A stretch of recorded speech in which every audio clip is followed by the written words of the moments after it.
Yun. Okay?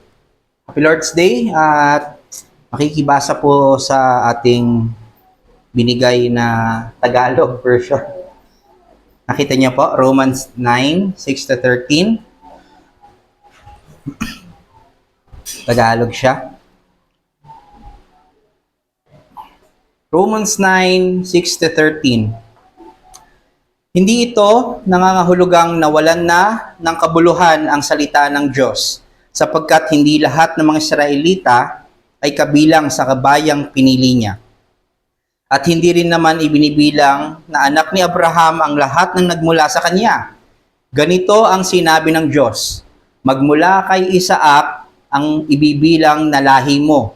Kaya nga, hindi lahat ng anak ni Abraham ay ibinibilang na anak ng Diyos, kundi yun lamang ang mga ayon sa pangako ng Diyos. Sapagkat ganito ang pangako, babalik ako sa 1 taon, sa ganito ring panahon at magkakaanak ng isang lalaki, si Sarah. At hindi lamang yon, kahit na iisa lamang ang ama ng 2 anak ni Rebecca, na walang ibang kundi ang ating ninunong si Isaac, ipinapakilala ng Diyos na ang kanyang pagpili ay ayon sa sarili niyang layunin at hindi batay sa gawa ng tao. Kaya't bago pa ipanganak ang mga bata at bago pa sila makagawa ng anumang mabuti o masama, sinasabi na ng Diyos kay Rebecca, maglilingkod ang mas matanda sa nakababata ayon sa nasusulat, minamahal ko si Jacob at kinapupuutan ko si Esau. Tayo ay manalangin. Muli, Panginoon, kami ay humihingi ng tulong sa pag-aaral namin ito. Ito ay napakahirap na passage at kailangan namin ng grasya mo para maunawaan ito. Kailangan namin ng humility na dulot ng inyong banal na spirito para matanggap ito, Panginoon. At kilalanin namin, Lord, na ikaw ay soberano, ikaw ay tapat at makatulong sa aming pagsunod at pagkilala sa iyo bilang aming tagapagligtas at Panginoon. Maraming salamat sa iyo muli sa pangalan ng inyong anak na si Jesus. Amen.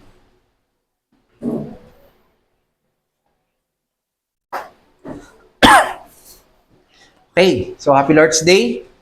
According sa Worldometer, siya yung nagbibilang ng mga population sa bawat mga bansa sa mundo. As of January 15, 2025, ang Pilipinas ay merong 116,353,307 na tao. Dami, no? 115 million na palang tao or populasyon sa Pilipinas. At estimated sa kalagitnaan ng 2025, magkakaroon ng 116,786,962. So, madadagdagan pa. Pero, according naman sa Wikipedia, ang mga immigrants at expats dito, yung expats, yung mga pinapadala sa ibang bansa para magtrabaho dito, noong 2020, sila ay 78,396 na bilang. Mas mababa kumpara sa 2010 na 177,365. So, yun pala yung mga immigrants. So, ibig sabihin, mga nandito sa Pilipinas pero hindi tunay na Pilipino. So, ang gusto ko lang ipunto, ang Pilipinas ay hindi na masasabing purong mga Pilipino ang nakatira. Lahat ay may halo ng lahi. And I assume wala na rin sa kahit anong bansa sa mundo ang puro at native sa bansa nila. Kahit pa yan sa North Korea na napakahigpit ng kanilang gobyerno, may naitala pa rin na may maliit na bilang na expats doon. Pero still, yun pa rin ay pagpapakita na hindi sila puro na North Korean doon sa bansa na yun. So we can say, sa lahat ng bansa talaga, hindi na talaga masasabing puro o tunay ang lahi ng mga nandun na nakatira. Okay? So parang ganito yung magiging topic natin ngayong umaga, mga kapatid. May kinalaman kasi sa lahi at bayan ng Israel. Bibigyan ni Paul ng linaw ang mga misconceptions ng Hudyo pag sinabing Hudyo, sila rin yung Israel, para maano natin, hindi kayo malito. Regarding sa pagiging faithful ng Diyos sa kanyang pangako sa bayan ng Israel. So ngayon, idudugtong natin yung verses 1 to 5 na napag-aralan natin last week sa passage natin na binasa kanina. So last sermon, natutunan natin na ang puso ni Apostol Pablo ay hinubog ng gospel at nakita natin kung gaano kasincere, katotoo ang kanyang mga sinasabi at kanyang mga sasabihin pa sa chapter na ito. And at the same time, naipakita rin doon kung gaano siya ka-concern, ka-compassionate, at kung gaano niya iniibig ang kanyang mga kalahi na Hudyo. Very concerned siya sa kanilang kaligtasan eternally. To the point na he is very willing to sacrifice himself for the sake of the non-believing Jews. So ganito ang puso ni Paul sa kanila. Hindi lang merely na nang kukumbinse, pero very sincere. Dahil damang-dama niya yung urgency at great need ng Jews sa salvation ni Kristo. Dama niya yung bigat na habang ine-enjoy niya yung salvation na meron siya, siya rin naman yung iyak niya sa Panginoon para sa kanya mga kalahing Hudyo na hindi pa naliligtas or hindi pa nananampalataya. And I pray na magkaroon din tayo ng gantong puso na habang lumalalim sa Panginoon, sa pagkilala sa Kanya, ay siya rin pag-iyak din natin sa mga kaligtasan ng mga mahal natin sa buhay, ng mga kaibigan, kapamilya, at kahit even mga strangers sa atin. Nawa ay magkaroon tayo ng compassion at love sa mga taong wala pang pananampalataya kay Kristo. At ngayong umaga, sasagutin natin ang unang posibleng tanong ng Hudyo sa pine-present ni Paul na gospel. Diba? May pinresent siya mula chapter 3 or chapter 1 hanggang 8. Sinabi niya na doon kung paano gumagalaw ang grasya, paano inilalatag o paano mag-function ang grasya ng Panginoon. So, ang gagawin po natin, i-explain ko po yung buong chapter, then doon tayo kukuha ng mamaya yung lessons, 2 lessons sa challenges. Okay? So, dito na muna tayo. Titignan muna natin yung posibleng maging tanong ng Hudyo ulit doon sa gospel na ipine-present ni Paul. Ang pwedeng maging tanong ng Israel, kung totoo ang sinasabi mo about the gospel, about Christ, so nag-fail na palang salita ng Diyos sa aming mga Israel. Ayan na. No?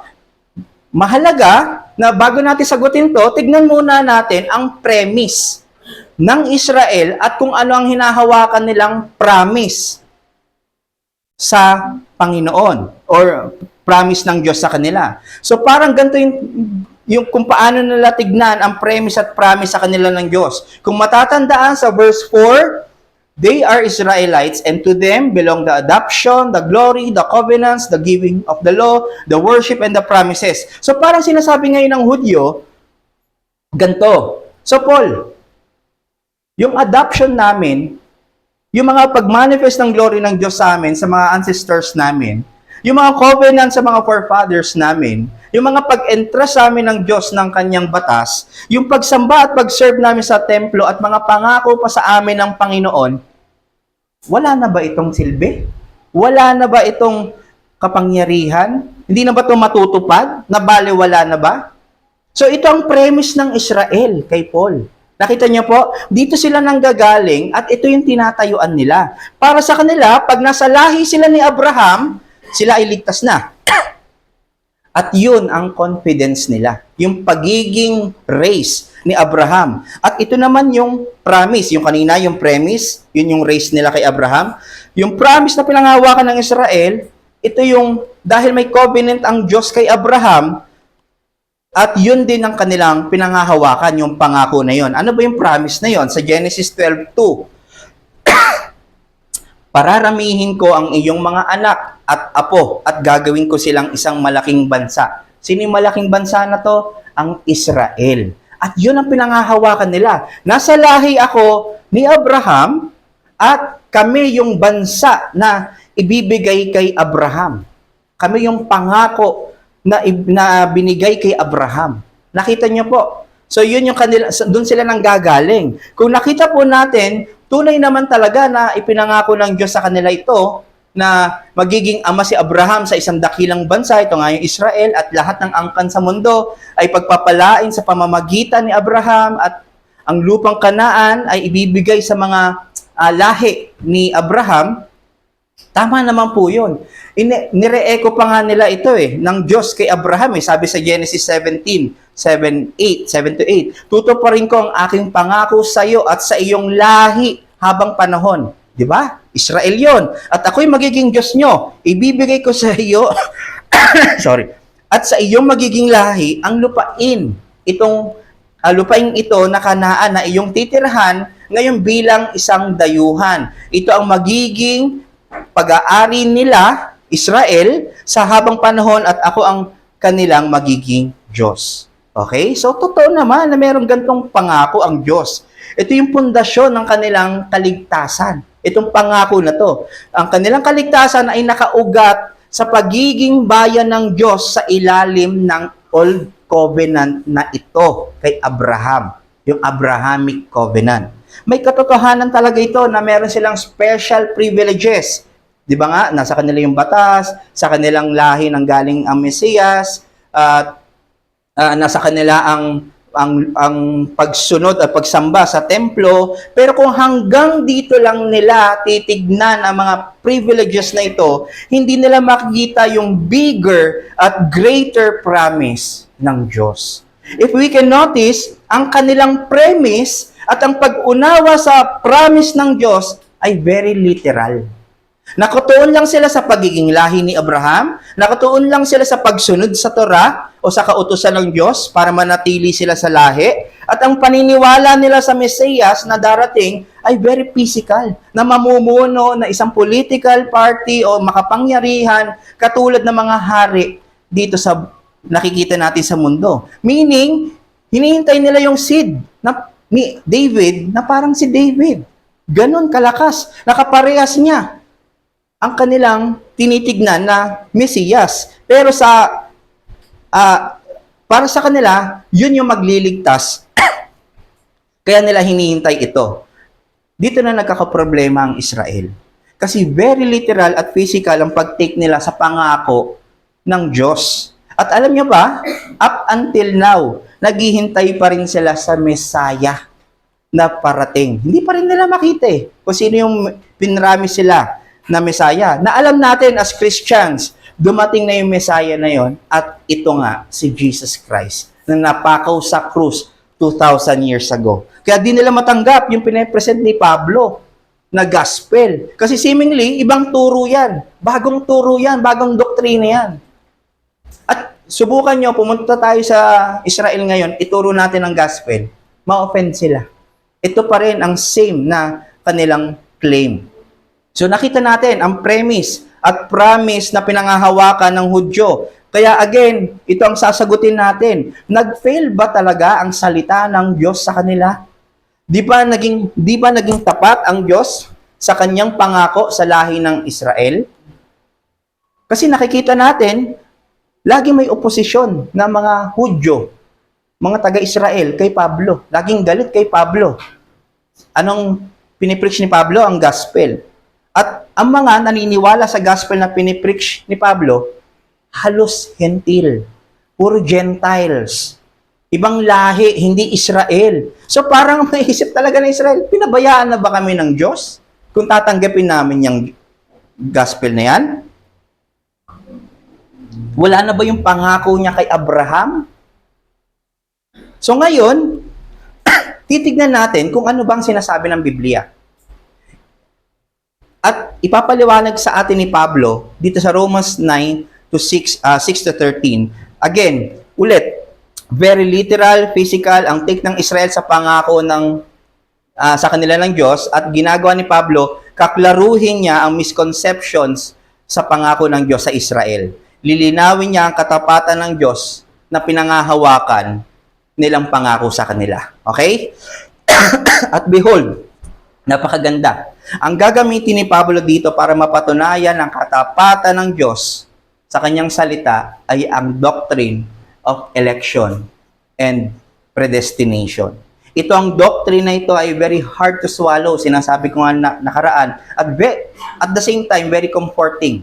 Kaya ito ang mensahe natin ngayon, no? Comforting truth, confronting hearts.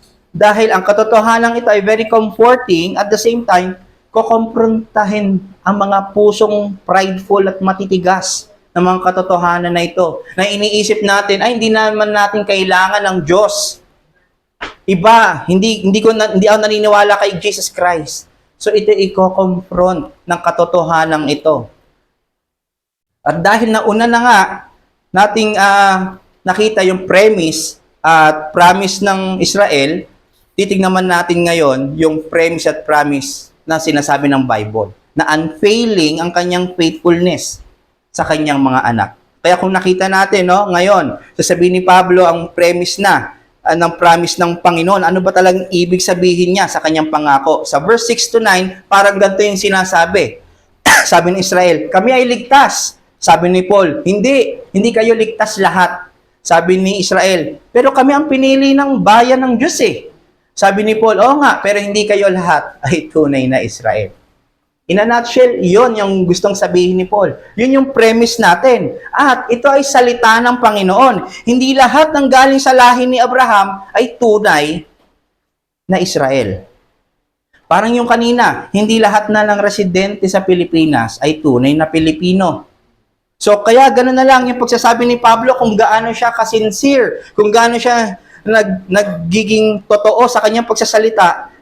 At witness niya ang banal na spirito at galing ito kay Jesus Christ kasi napaka-offending nitong doktrina na to sa mga non-believing Jews at even today sa mga non-believing na tao.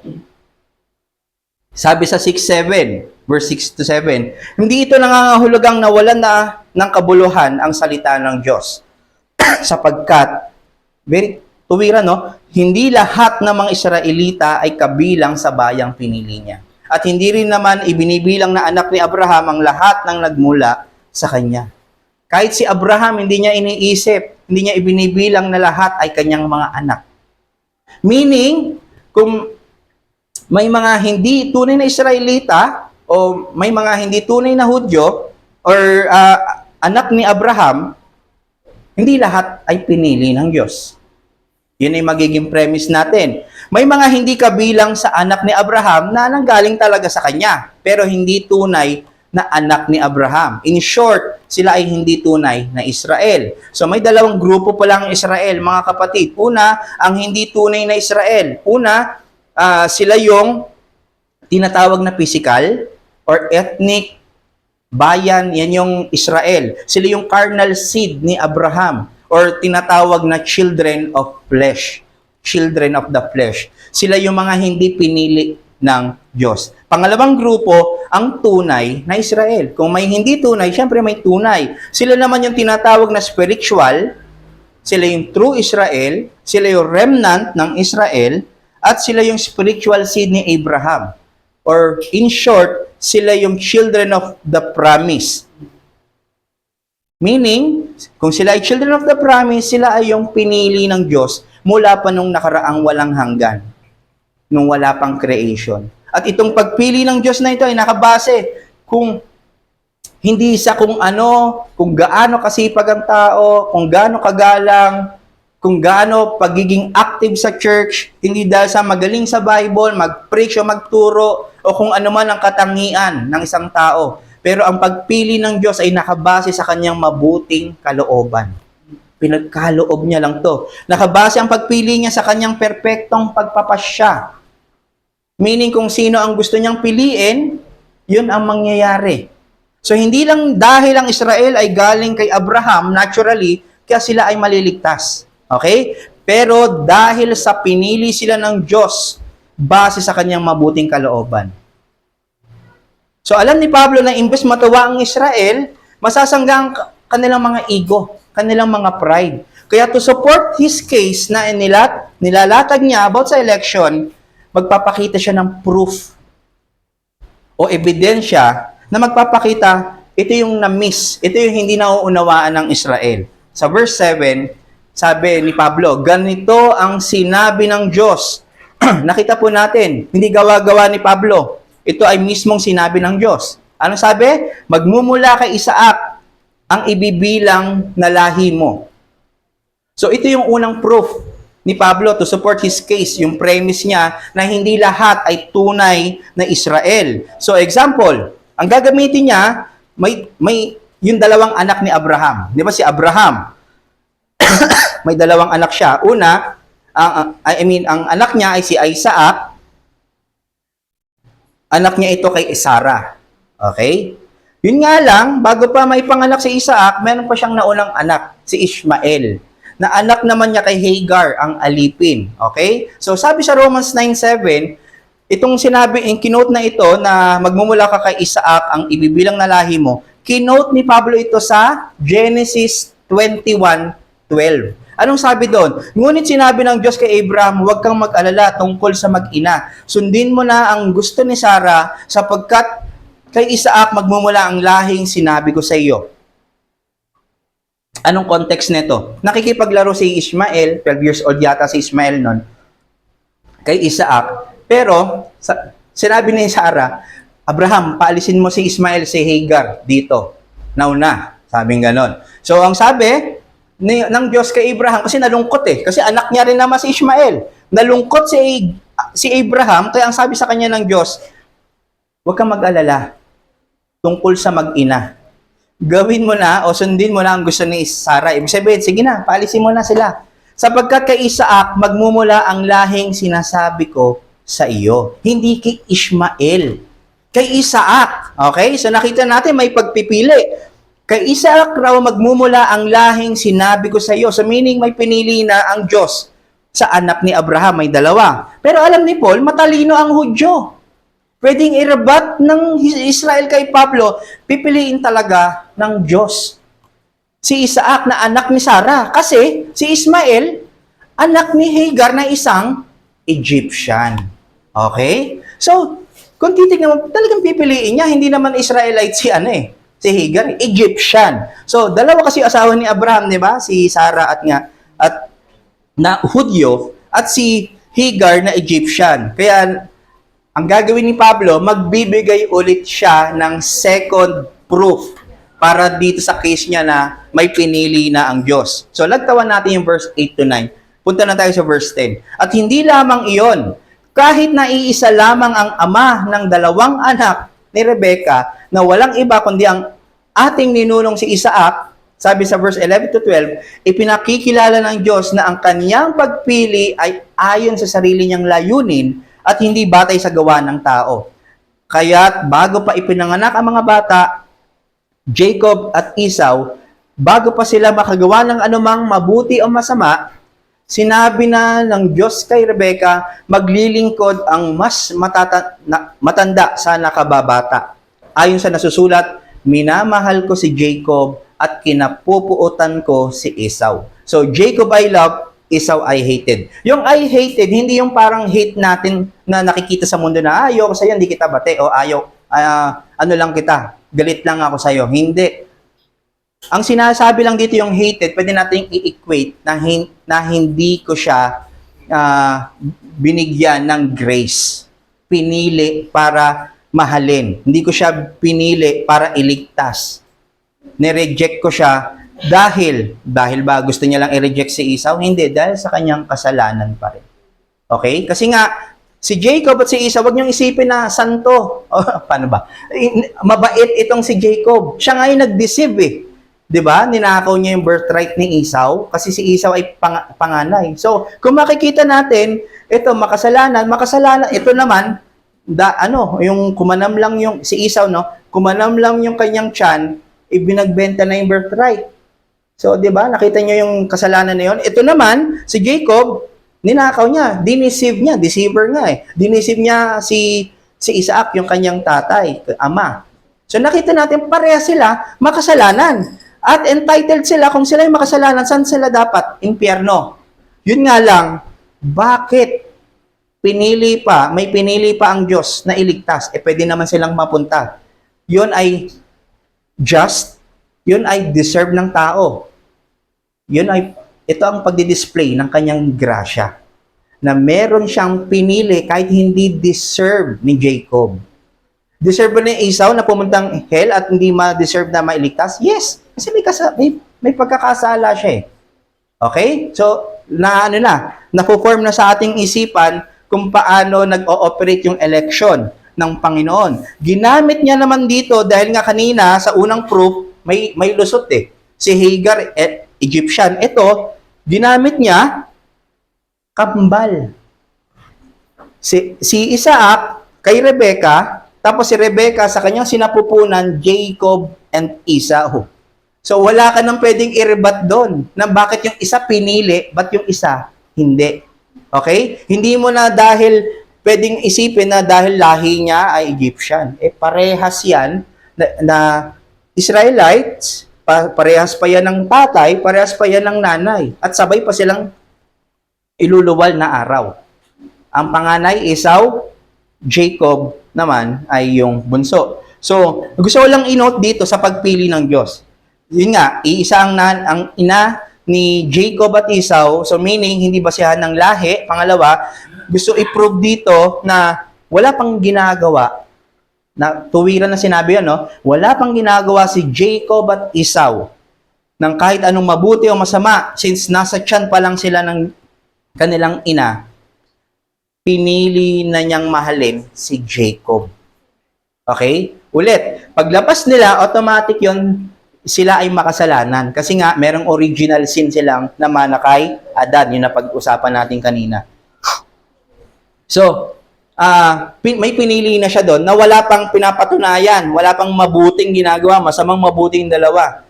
Dahil sa pasya lang ng Diyos, ay pipiliin ko si Jacob. Kung bakit?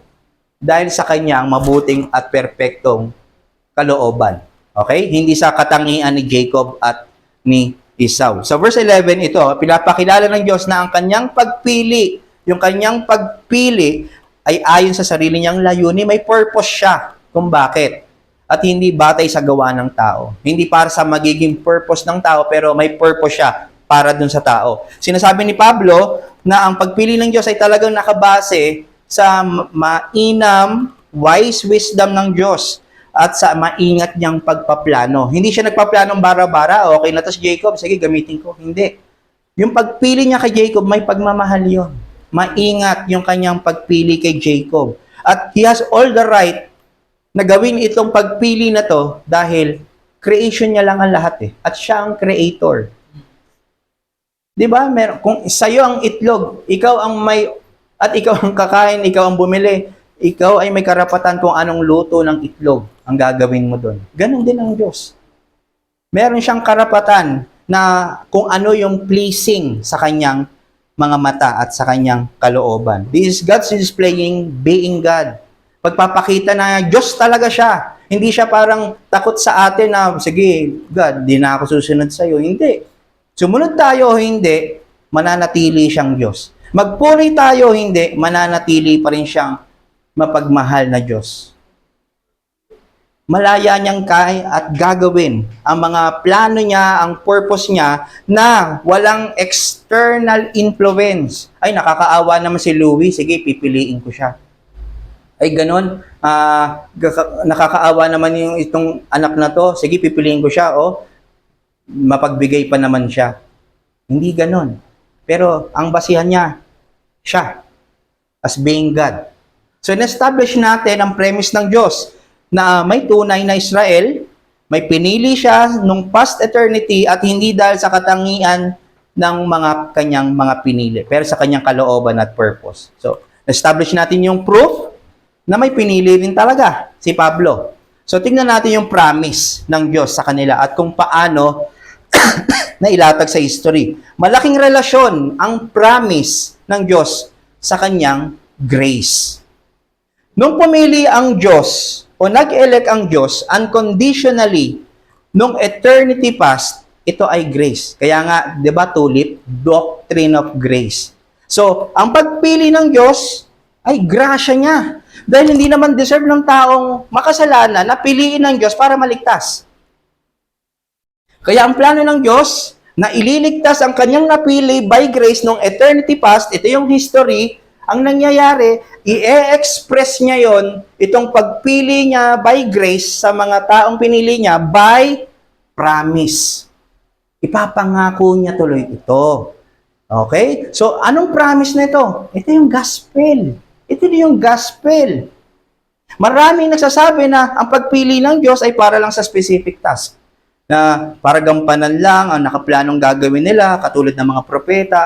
Pinili lang siya para maging propeta pero hindi talaga siya ligtas eternally. Parang si Apostol Pablo, pinili lang siya maging apostol ng Gentiles pero hindi talaga para maligtas eternally. So, hindi po ganon. May katotohanan naman talaga na may pagpili ang Diyos sa mga temporary task dito sa mundo, pero sa broader context, sa malakihang context, ang election ay patungkol sa kanyang pagpili na makakasama sa eternity. Yun nga lang, ang pagpili niya, yun nga lang, ang mga pinili niya na makakasama niya sa eternity, na ibibigay niya kay Christ sa eternity, nag-fall.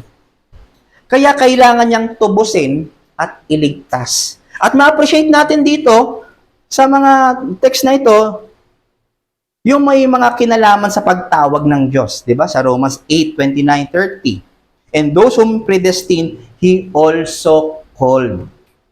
And those whom He called, He also justified. And those whom He justified, He also glorified. Saan nagsimula to? Sa foreknew. Sa verse 29. Excuse. So, foreknew. So, pinili. Foreknew, election. Pinredestined na makasama sa eternity past. So, dito, papasok na yung creation. Ito yung creation. Anong mangyayari sa mga taong pinili niya? Tatawagin niya. Kasi nga, fallen lahat eh. Hindi niya pwedeng idiretso doon without redemption. Okay, yung Bible natin about redemption. Okay, na-appreciate po ba natin? This is very clear. Yung kanyang pinili dito, tagusan dito sa future eternity. Hindi lang para maligtas dito na sa kahirapan, sa puot, sa mga suffering sa buhay. Hindi lang tayo nililigtas ng Diyos dito. Pero ang pagligtas sa atin para makasama ni Kristo, maging bride ni Kristo, makasama niya eternally. Yung nga lang nagkaroon ng problema. At ito nga, yung sin. Pero yung sin na to, para magkaroon ng pag-display ng tamang pagkakakilala sa grasya ng Panginoon, ng awa, pag-ibig, minabuti ng Panginoon na sa kanyang pasya na dumaan ang tao sa fall. Kasi kailangan nila ang righteousness ng kanyang anak na si Kristo. Nakita niyo si Adan, may sarili siyang righteousness, pero nag-fall. Hindi masusustain. Pero ito, dahil sa ginawa ni Kristo sa krus, sustained ang lahat ng kanyang ililigtas. Okay? Hindi na tayo covenant of works, covenant of grace na ang umiiral sa lahat ng mananampalataya. Tinawag ng Diyos ang isang tao para sa eternity. Hindi, di ba sabi, tatawagin niya, yung mga pinili niya, to justify, to sanctify, babaguhin, at to glorify. Hindi pwede, unbreakable to. Hindi to pwedeng tatawagin niya, tapos, na-justify ka, tapos, ay, hindi to na-sanctify, ayaw mabago-bago. Ay, hindi na, alisin ko na to. Comfort ba yon? Sorry, may hinayata boses ko.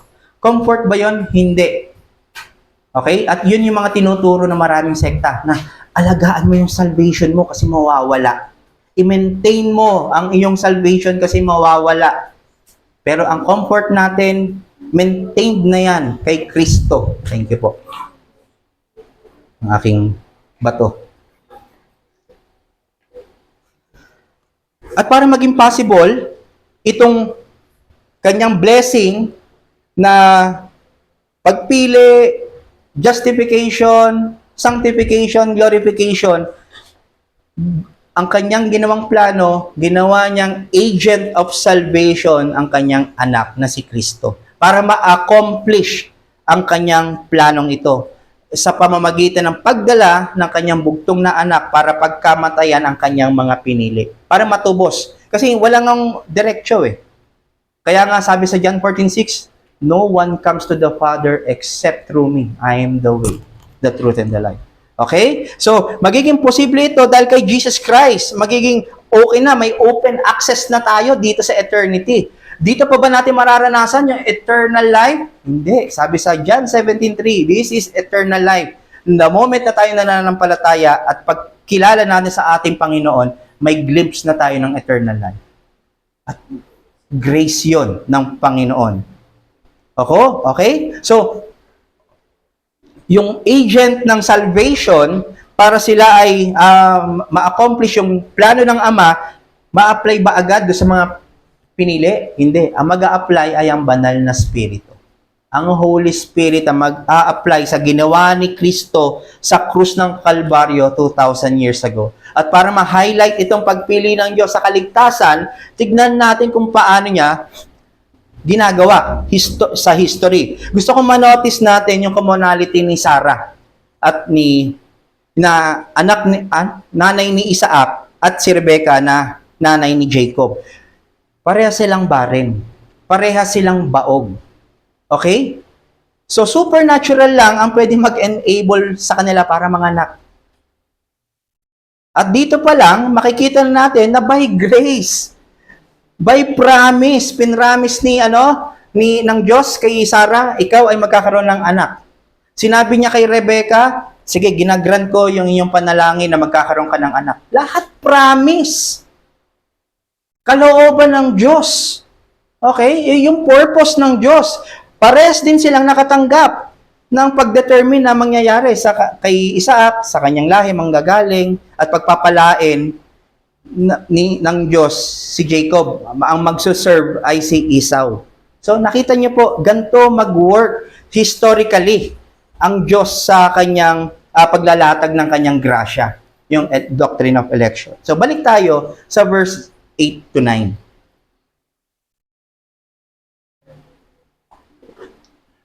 Kaya nga hindi lahat ng anak ni Abraham ay ibinibilang na anak ng Diyos, kundi yun lamang ayon sa pangako ng Diyos. Sapagkat ganito ang pangako, babalik ako sa isang taon, sa ganito ring panahon at magkakaanak ng isang lalaki si Abraham. So ganun nga yung kinote sa Genesis 18 to 10. Pero kung gusto ko lang ma-observe, si Isaac, promised child. Regalo siya, grace siya, since baog si Sarah at ayon sa kalooban. Unlike kay Ishmael, nung nababahala at naiinip na si Sarah, na mangyari, ba't ang tagal? Kala ko ba magiging maraming lahi natin? Ba't baog pa rin ako? Genesis 18 na. Genesis 12 pa lang, pinangako sa atin ng Diyos. Ba't wala pa rin? Kaya anong nangyari? Sabi sino to? Si Sarah, Abraham. Nung Genesis 16 to, medyo parang wala tayong pag-asa. Gawa na tayo ng paraan. Para mangyari ang kaloob na marami tayong maging lahi, sumiping ka sa aking alalay na si Hagar. So, ang nangyari, si Isaac, promised child siya, by grace, kalooban ng Diyos. Si Ishmael, kalooban ng tao. Sa natural conception. Okay? So, pinapakita dito na pagkalooban ng tao, hindi grace. Kita nyo, si Christ, mas matindi yung supernatural na nangyari na yun. Walang ama. Begotten of the Father. Ang nag-conceive ay banal na spirito. So, bakit ko sinasabi to? Kasi gusto kong i-emphasize na pag pinramis niya, gagawin niya kahit anong sitwasyon mo pa. Kahit baog ka, pwede kanyang gawing manganganak o magbunga ka. So sa atin, baog tayo ng fruit sa kabanalan ng Diyos, pero kaya niyang gawing mabunga ka sa kabanalan, sa pagsunod sa Panginoon. Kasi dati, nung wala tayo kay Christ, nire-reject natin, rebel tayo, pero ngayon, sumusunod na tayo. Diba? Extraordinary yun. May pumilit ba sa atin na makinig at maniwala kay Christ? Wala.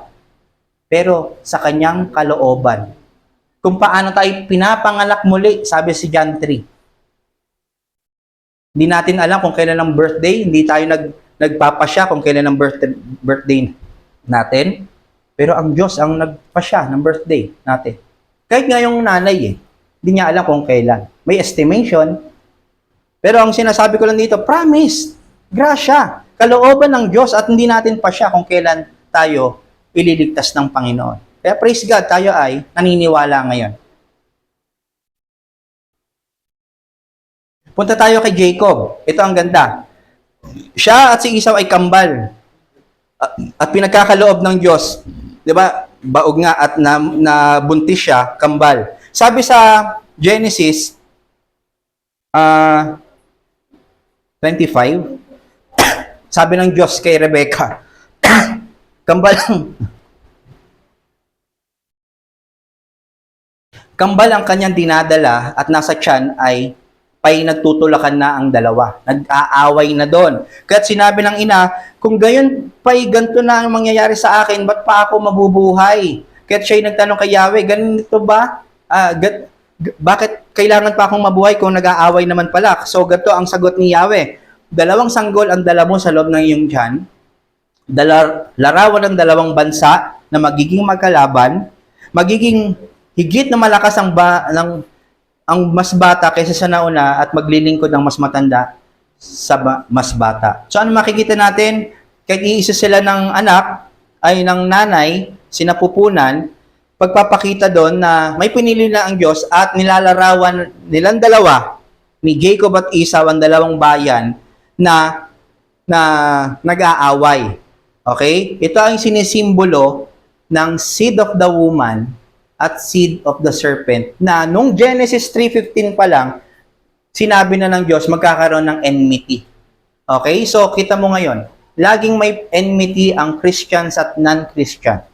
Ang tunay na mananampalataya sa hindi tunay na mananampalataya. Lagi silang may pag-aaway. Hindi naman suntukan, no? Pero meron silang disagreement palagi. So, may enmity palagi. So, meaning, si Isaac talaga at si Jacob ay pinili ng Diyos para iligtas sa kanyang grasya. So, naihayag yon sa pamamagitan ng promise o pangako. So again, ang grace at promise ay intertwined. It is God's grace to elect some to be with Christ in eternity. At ito ay pangako niyang isa sa katuparan ngayon. So maliwanag na hindi nauunawaan ng Israel na hindi lahat sila ay pinili ng Diyos. Sabi nga ni Douglas Moo, God's word never promised salvation to all the biological descendants of Abraham. Okay? At sa Romans 3:1, sabi, then what advantage has the Jew?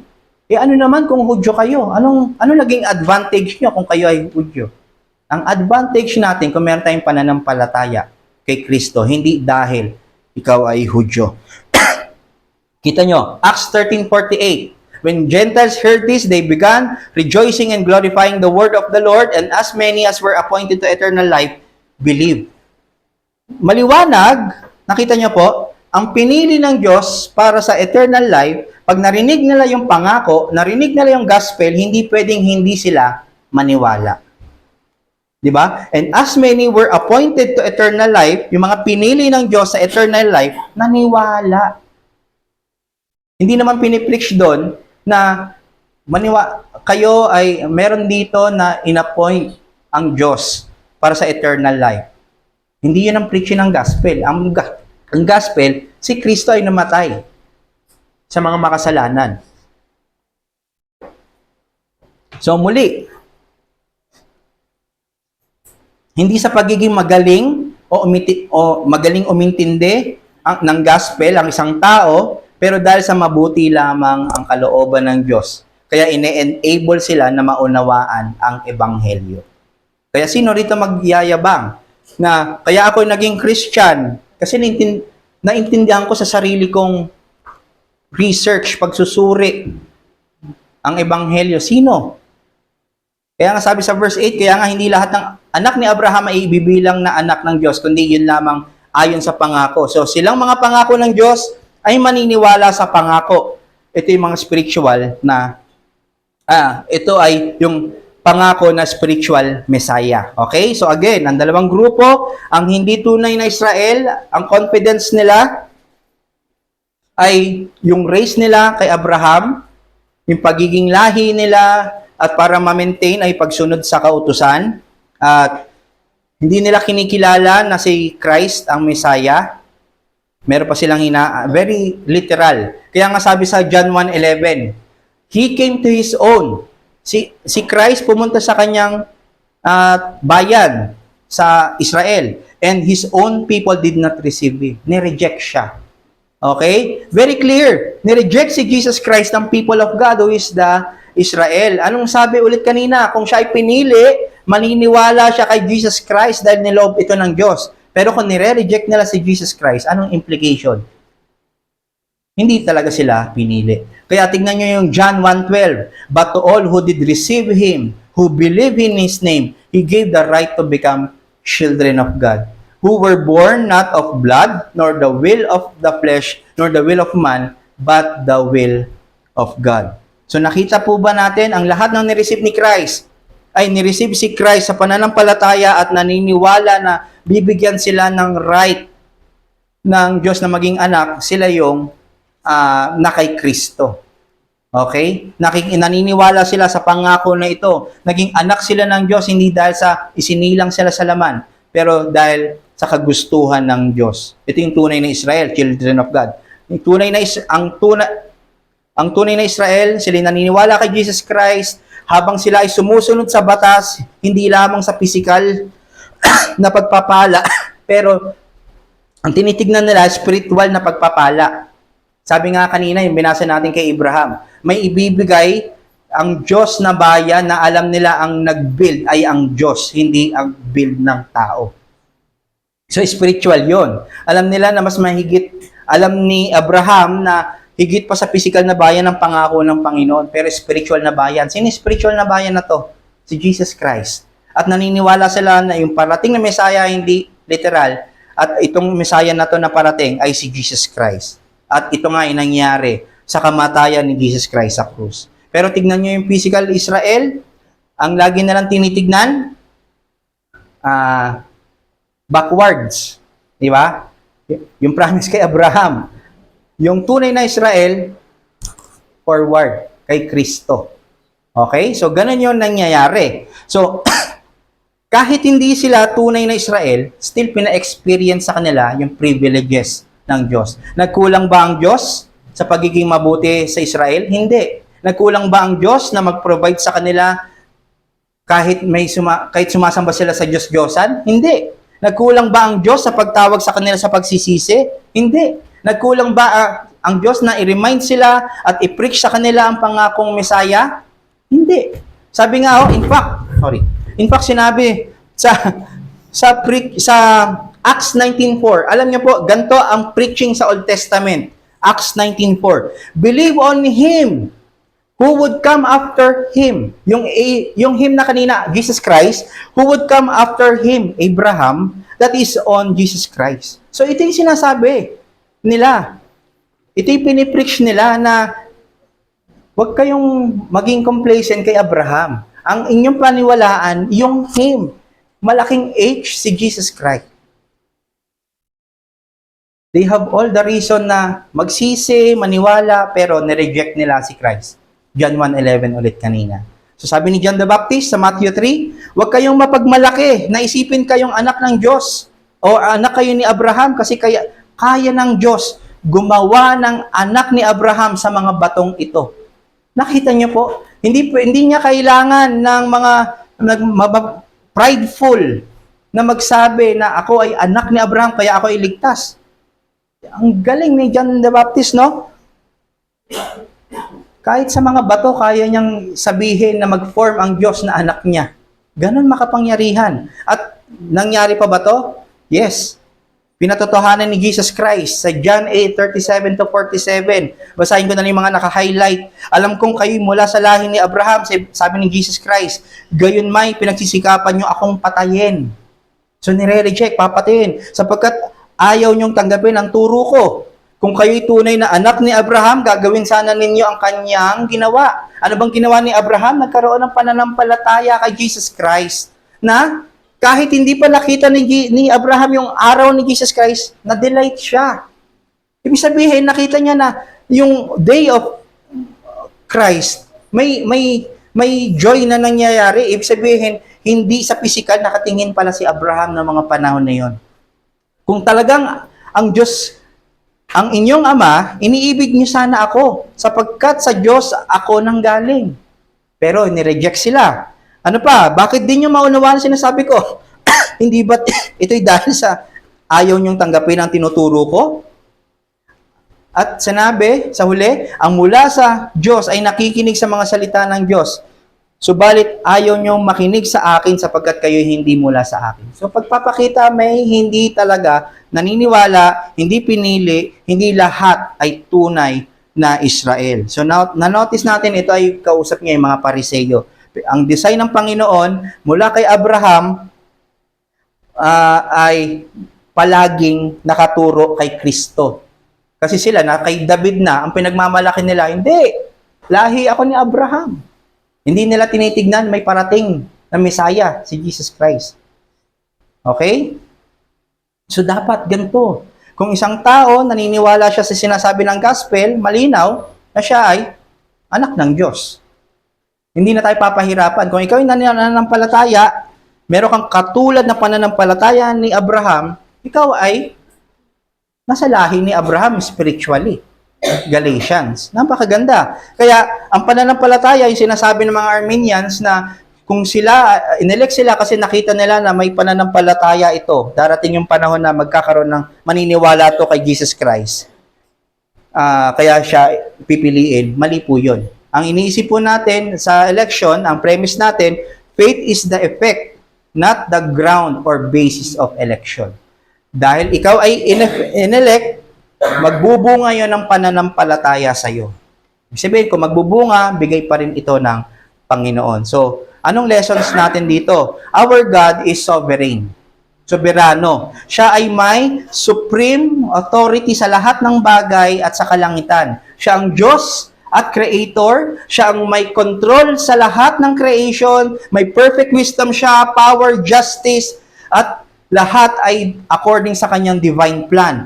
And this includes your and our salvation. Ang punto, His sovereignty includes our salvation. Ang Lord ang nagseset, ang nagdedetermine ng mga lahat ng bagay, panahon, kung kailan ka masisave, kung sa anong paraan ka masisave kay Christ, kung sino ang kasama mo masisave. Lahat, siya magdedetermine. We must understand na hindi parehas ang ibinibigay ng Diyos sa lahat ng tao. Pag-ibig, magkaiba. Grasya, magkaiba. Ano ba to? Benevolent love ang binibigay niya sa mga non-believers. Mga common grace ang binibigay niya sa mga non-believers. Kaya sila, may mga nakakapamuhay pa rin ng non-believers ng mga masagana. Okay? Pero, ang binibigay niya ay mas mataas na pag-ibig at grasya sa mga believers. Ito yung salvific love or greater grace.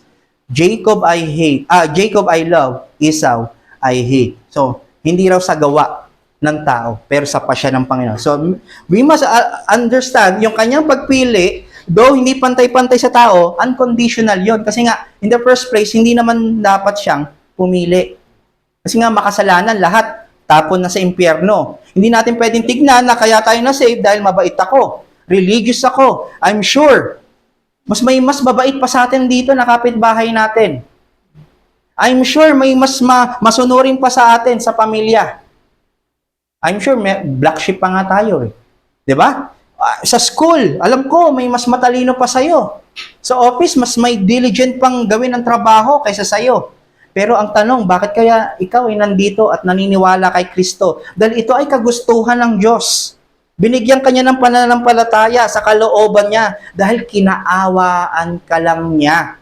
Tayo. Ganito kabuti yung katapatan ng Diyos na kahit mahina tayo, makasalanan tayo, pinagkamatayan na tayo ng kanyang anak. Pinadala na ang kanyang anak para sa iyo at para sa akin. Iniibig ka na niya.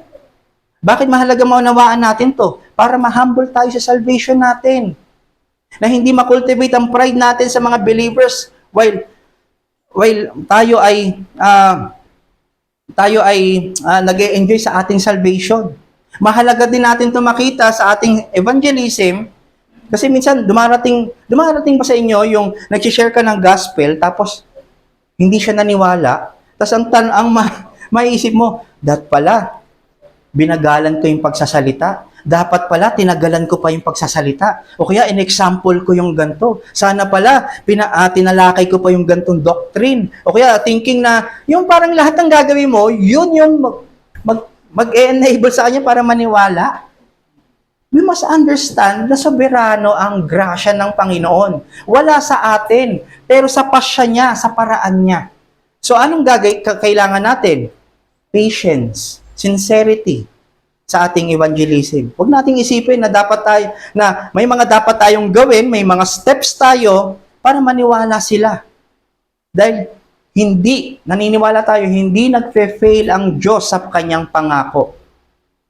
At mas magiging fueled pa tayo sa pag-evangelize knowing na may elect. Di natin kilala ang elect. Pero, isipin nyo na lang, ilan kayong elect dyan na kailangan ng gospel? So, yun yung magbibigay sa ng compassion para ihayag ito. God's ways are not our ways. Ibang paraan niya. At makikita natin ang katapatan niya sa kanyang pagpili na kung ito ay pinili niya, ililigtas niya ito, magiging bride ni Christ. Precisely kung ano yung kanyang plano para dito sa mga taong pinili niya. Okay? Una, excuse. Our God is sovereign.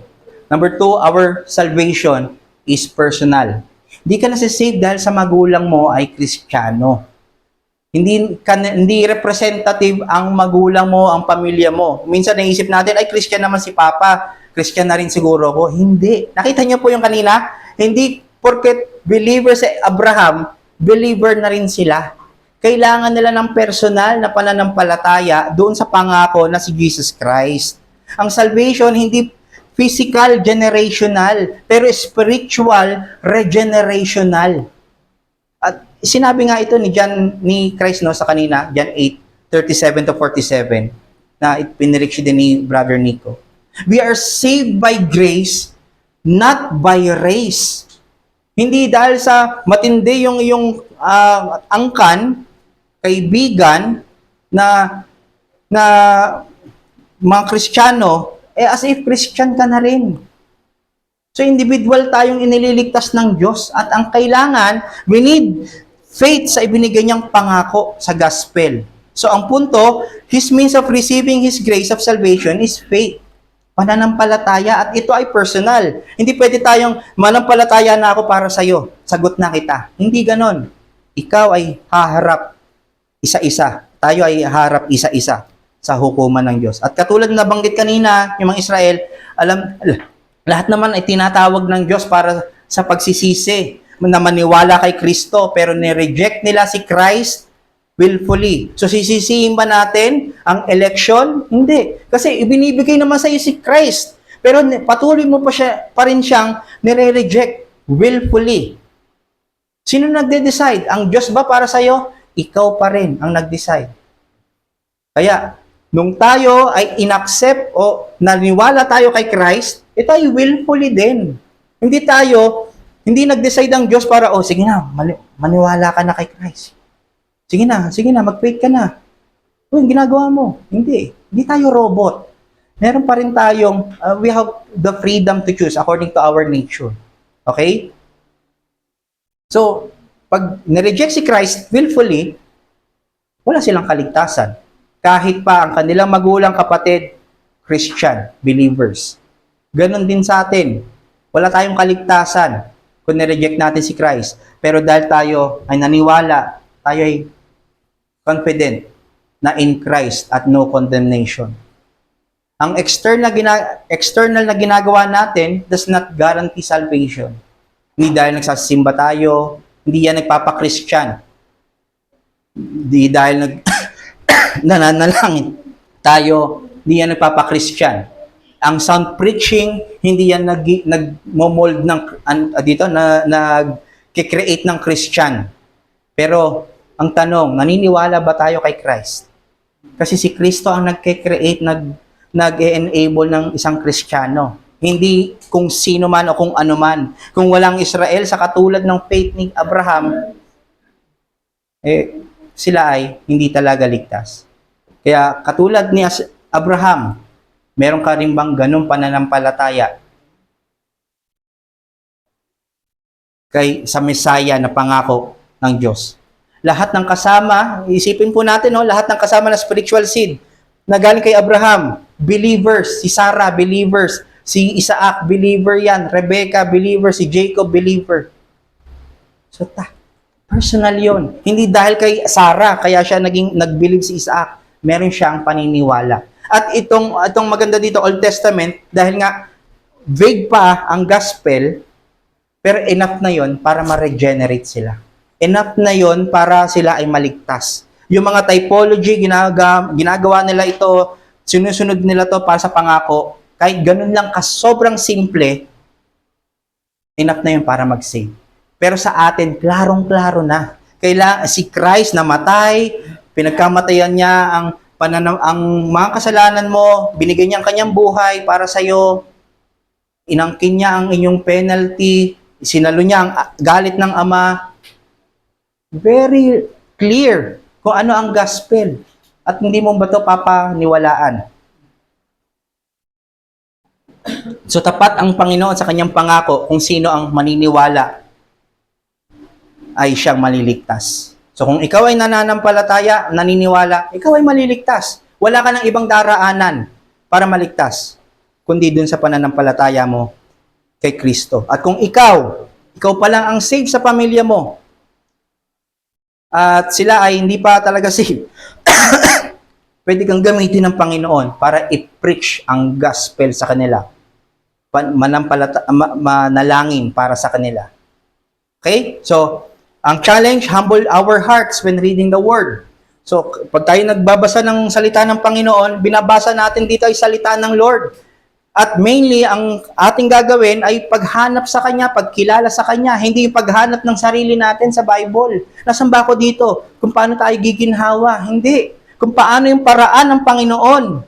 Kung paano tayo masasanctify. Kung paano tayo babaguhin at i-conform sa Kanyang anak. Minsan nagbabasa tayo at tinitake natin na, ito'y pangako ng Panginoon, hihintayin ko na lang. Yes, mangyayari sa iyo kung ikaw ay tunay na believer. Pero we have to work out your salvation.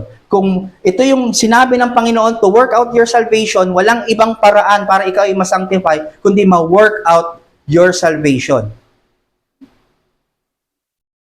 by the grace of our Lord. Okay? Hindi natin pwedeng ipilit yung paraan na, ay dito, sa ganitong pamumuhay, hindi muna ako mag-church. Dito, mako-conform ako kay Christ. Hindi. A normative, ikaw ay magpasakop sa salita ng Panginoon sa sambahan o sa kanyang iglesia. Pangalawa, trust in His promise. So, yung ating pamumuhay as Christians, we have to anchor our life sa mga pangako niya. Katulad ng pag-anchor ni Pablo sa Philippians 1-6 na confident siya kahit nasa bingit na siya nakamatayan, siya ay ililigtas ng Panginoon. Tatapusin ng Panginoon yung salvation na sinimulan sa kanya. So kung may pighati ka, nararanasan, alalahanin mong tapat ang Panginoon sa iyo. At kung ito ay ipinangako niya, na nasa sa kanyang salita na ikaw ay babaguhin, kahit matagal na oras, hindi mo matanggal-tanggal, mamortify yung sin na ito.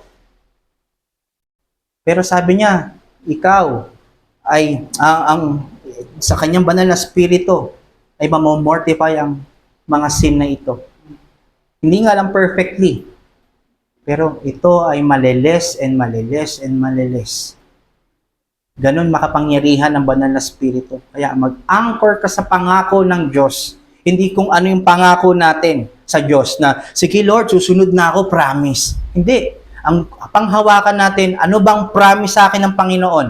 Kung ako ay nasa gantong sitwasyon, ay ang promise sa akin, hindi ako papabayaan ng Lord. Yun ang panghawakan natin.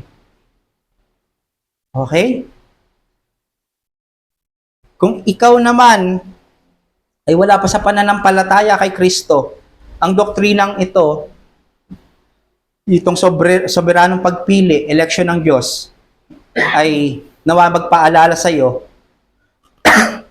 na bagamat ang kaligtasan ay nasa kamay ng Panginoon, ng Diyos, ikaw pa rin ay responsable sa pananagutan mo kay Kristo. Ikaw pa rin ay responsable para sa iyong mga kasalanan.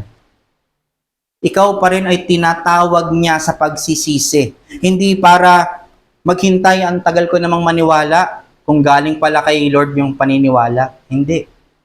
Meron kang may responsibilidad ka na maniwala at magsisi sa Diyos kasi ito ang panawagan niya. Tinatawag kanyang magsisi sa iyong mga kasalanan. At ang pangako niya na kung ikaw ay nagsisi at nanampalataya kay Kristo, ililigtas ka niya, papatawarin ka niya, magkakaroon siya ng reconciliation sa iyo, makakatawag ka sa kanya ng Abba Father, wala ka ng condemnation, ikaw na ikikilalanin na anak ng Diyos at i-endure ka niya hanggang matapos ang lahat. Ngunit kung hindi mo ito gagawin, katulad ng Israelites, ang iyong pinipili ngayon ay ang inyong kapahamakan pa rin. Hindi para maghintay, pero pagpapakita yan na ikaw ay tinatawag ngayon sa pagsisisi. Bitawan mo yung sarili mong kakayahan sa pagligtas. Bitawan mo yung paglalaro sa grasya ng Panginoon. Bitawan mo yung paniniwala na pag ikaw ay nakakalasap ng mga graces ng Diyos, ikaw na ay ligtas. Sasabihin ko sa iyo, mas matamis pa yung graces na yan pag ikaw talaga ay na kay Kristo. Mas sweeter yan. Kung sweet yan ngayon, mas sweeter siya pag ikaw ay tunay na kay Kristo. Aminin mo na makasalanan ka at di ka karapat dapat na iligtas ng Panginoon. Wala kang ipagmamalaki. At lumapit ka lang sa pagsisisi at paniniwala sa Kanya. Nawa, itong election, doctrine of election ay mag-comfort sa atin. Alam niyo po, ito ay cure sa ating anxieties. Na, kasi ang mga doctrine, hindi lang yan papasok sa puso. At wow, feel good yon. Kailangan talaga, ang katotohanan ng salita ng Panginoon, papasok yan una sa salita bago pumasok sa puso. Kasi dito pa lang, pag nagkaroon ng, dito pa lang sa salita, ay sa isipan, may rejection na yan. So, ayaw. Nire-reject ko yung gospel, pero yung isa, naniniwala ako sa gospel. So, bakit ko sinasabi to? Paano hindi tayo maligaw? Na, feel good lang ba ako sa mga ganito? O kay Kristo talaga, alam ko na siya ay namatay para sa akin. Nasa puso ko ba talaga si Kristo? Para bumaba ako sa tuhod sa pananampalat sa aking pagpe-pray, pananalangin. At gumana ako as Christian to glorify His name. Reflect po natin mga kapatid. At nawa magampanan po natin ang pagkakatawag natin na maayos, buong ingat at according sa Ebanghelyo. Tayo po'y manalangin. Maraming salamat, Panginoon, sa araw pong ito.